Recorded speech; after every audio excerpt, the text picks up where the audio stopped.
We didn't write nothing for like 2 years or longer since we did the first record. We didn't do nothing on the road or nothing. We just came back and like all the shit that we held back that whole time just flew out. Not just content with chalking up a name for themselves in hard rock circles, Korn's pioneering spirit now extended itself into the realms of new media. In July 1996, the band made cyberspace history by becoming the first rock act to conduct an interactive radio broadcast on the internet. Designed to promote their forthcoming second album, Life is Peachy, the event featured the band performing several new songs online and allowed fans to phone in a variety of hard-hitting questions via an 800 number. The internet was not only going to prove to be a valuable marketing tool for the band's music, but also a direct communications centre where Korn's ever-growing army of fans could express themselves and trade off each other. Prior to the album's release, Korn had released the highly collectible Christmas song vinyl promo, a very much in-demand fan item. They only pressed 150 to 200 albums that were handed out for free at shows and record stores. The vinyl copy contained the Christmas song, censored by the FCC, and of course a fully uncensored, unedited version for public consumption.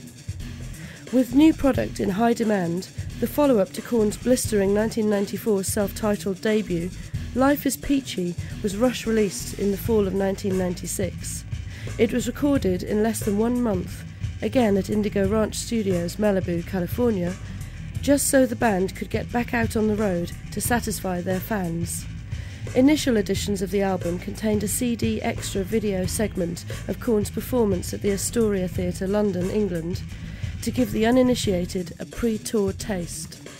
Produced again by Ross Robinson, the group's second studio effort was even less sonically palatable and more disturbing than its illustrious predecessor, not least because of Davis's unrock-like bagpipe playing.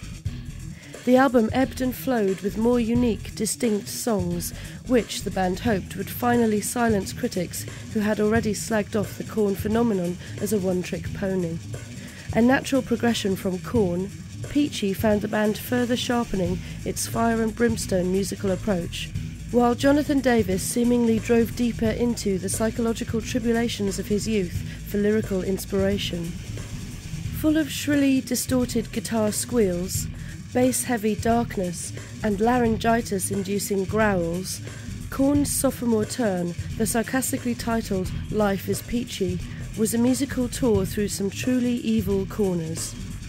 The album was originally supposed to be titled Life is Peachy, after the Peachy folders that were popular school supplies on the west coast of the US, with the cover art being a replica of one of those folders.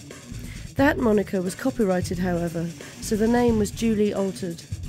The Bakersfield Quintet's paranoia-induced rampage made countless by-the-numbers death metal acts seem cartoonish by comparison.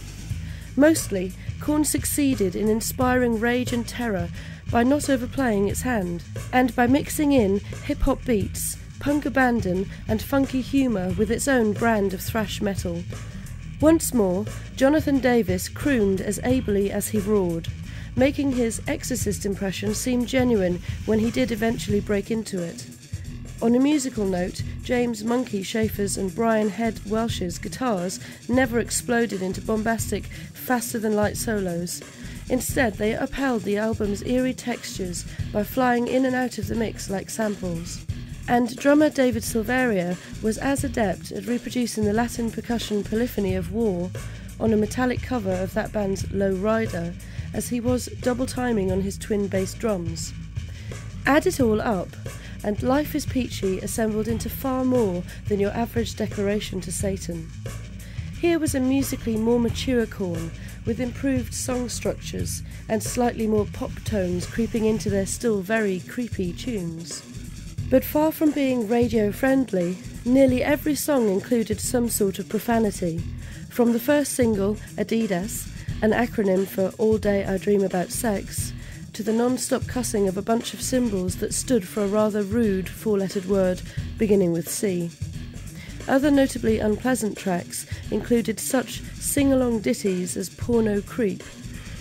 From their music and lyrics, especially the first album's Daddy, a tearful song about Davis's relationship with his father, and the follow-ups Kill You, this time about revenge on his stepmother, who had constantly harassed, punished, and tormented him as a teenager, Korn seemed to comprise 5 massively sick and depressed motherfuckers. But with raised middle fingers and smirks of success, they now seemed pretty content with their lot. A more immediate success when it first hit record stores, Life is Peachy debuted at number 3 on Billboard's Top 200 album charts, and caused a considerable buzz across the Atlantic, with nods from Kerrang! Magazine for Album of the Year and Best New Band. Selling in the order of 20,000 units a week, it very quickly reached platinum status in the US.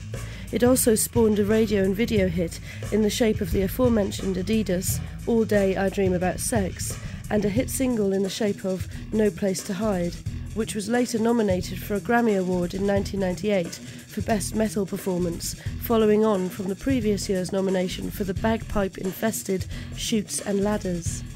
By now, Korn had a fan base of over 2 million strong, and a legion of musical imitators so large it threatened to saturate planet rock, signalling that despite an uncompromising sound, the Bakersfield Metalmen had become a major musical force to be reckoned with, and a big influence on a whole host of burgeoning new heavy metal bands.